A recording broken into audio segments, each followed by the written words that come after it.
الحمد لله وكفى وسلام على عباده الذين اصطفى صلى الله عليه وعلى آله وأزواجه وذرياته وأصحابه أجمعين. أما بعد. Honorable listener, Assalamu alaikum wa rahmatullahi wa barakatuh. Recent revelations of corruption related to COVID-19 procurement and COVID-19 economic relief has renewed demands for ethical standards, tangible morality, and adherence to a set of values.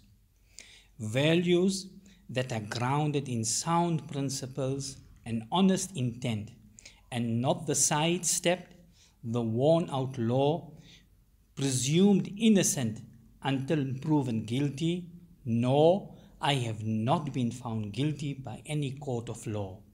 At this point, one is compelled to comment, though not what we will speak about is the scale of corruption in our country. It is astounding. It defies belief, to say the least. It prompted people to coin the phrase, "Stealing from your own people is a crime. Stealing during the pandemic is a crime against humanity." As much as government officials' malfeasance is astonishing, the widespread occurrence and prevalence of unethical behavior at almost all levels of society is equally astonishing. The educated and the uneducated, the rich and the poor, the white collar or the blue collar, alike cannot claim to be free of any blemish. Illegal electricity connections, manipulation of electricity, water and gas meters, to mention but a few unethical practices. In our country, South Africa, corruption is most prominent and entrenched in the sectors of government that are tasked with addressing the basic needs of the poor in areas such as housing, education, water provision, and health care. This does not in any way exonerate the private sector. It may be just as entrenched and widespread. The Steenhof and Tonga Hewlett scandals will continue giving nightmares to many individuals for a long time to come. Given the situation, all over the world, society yearns for individuals who are ethical, who are moral and guided by humane values. These terms, ethics, morality, values, in common parlance, are used synonymously, but in fact, they do symbolize differing meanings, albeit very slight and marginal. Today, inshallah, we wish to focus specifically on ethics and attempt to unpack a few aspects related to it. Ethics are essentially a moral philosophy. It is a guiding principle that helps us choose between right and wrong. Ethics is knowing the difference between what you have a right to do and what is right to do. In other words, there is the legal and there is the ethical elements to it. Nabi Kareem sallallahu alaihi wasallam's teachings are replete with principles which, if adhered to, will allow people to interact with each other in an ethical manner, and in so doing, interactions will be fair and just. Such conduct, inshallah, will pave the way for a society to be in harmony, a society that is free of tension, a society that is free of agreement. The teachings of Nabi Kareem sallallahu alaihi wasallam may include Nabi Kareem sallallahu alaihi wasallam has said that there are three signs of a hypocrite. When he speaks, he tells a lie. When he makes a promise, he acts treacherously. And when he is trusted, he betrays the trust. Trustworthiness, which is connected to fulfilling assigned responsibilities, properly and appropriately, has a wide field of application in Islam and conveys a wide range of meaning. Islam has made every person responsible for returning the trust to the due recipients, and this command applies to both the commoner and the ruling class. Misappropriation or breach of trust has been condemned severely. Nabi Kareem sallallahu alaihi wasallam has further emphasized, La imana liman la amanata la, wa la dina liman la ahada la. There is no faith for one who cannot be trusted. There is no religion for one who cannot keep a promise. Nabi Kareem sallallahu alayhi wasallam in a certain context has mentioned, Man ghashar falaysa minni. He who deceives is not of me. In other words, he is not my follower. Nabi Kareem sallallahu alayhi wasallam is also reported to have said and has cursed Ar-Rashi Wal-Murtashi. Nabi Kareem sallallahu alayhi wasallam has cursed the one who offers bribes and accepts bribes. These are some of the teachings of Nabi Kareem sallallahu alayhi wasallam pertaining to morality and ethics. The Oxford Dictionary defines ethics as a set of principles of morals or rules of conduct. Sometimes people try and draw a distinction between ethics and morality, but in actual fact, there is no distinction. Ethics concerns itself with what is good or right in human interaction, and it revolves around three concepts. 1, the self; 2, good; and 3, the other. Ethical behavior is when one does not merely consider what is good for oneself, but also considers what is good for others. Should the concept good be neglected, the unique nature of ethics collapses, as ethics is concerned about the quality of the interaction, not just the interaction. Similarly, one needs to include the self as good interaction. Only looking at the other is a type of charitable behavior which is seldom found. Most people are unable to ignore their own interest. Likewise, one has to include another in the equation. Otherwise, the behavior would be selfish, as we would only be looking after our own interest.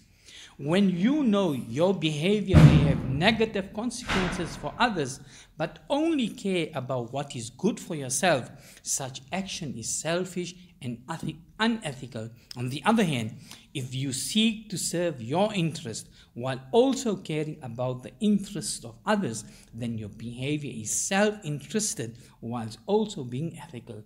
Despite the fact that over the last few decades, ethics has become pretty prominent in human interactions, particularly in the business world. You could be a trader running a shop, you could be a professional, you could be a service provider and the like. There are still some people who are skeptical about whether it is possible to be ethical in business and whether or not it actually matters. They are skeptical about being able to run a financially successful business whilst adhering to decent ethical standards. These views have given rise to a number of myths in business, which, if perpetuated and internalized, result in them becoming convictions, and it becomes difficult to convince people otherwise. These myths are dog eat dog, survival of the fittest, unethical conduct is not serious, when in Rome do as the Romans do, all that matters is the bottom line, and nice people come second. We will speak on some of them. Dog eat dog. This myth states that the business environment is hostile. You need to trample on others or be trampled yourself. It is a sign of weakness to take the interests of others into consideration. Survival of the fittest. According to this myth, business is essentially a competitive struggle in which only the toughest will survive. You need to be as tough as nails and do whatever is necessary to beat your rivals. A win at all costs attitude is required. All that matters is the bottom line.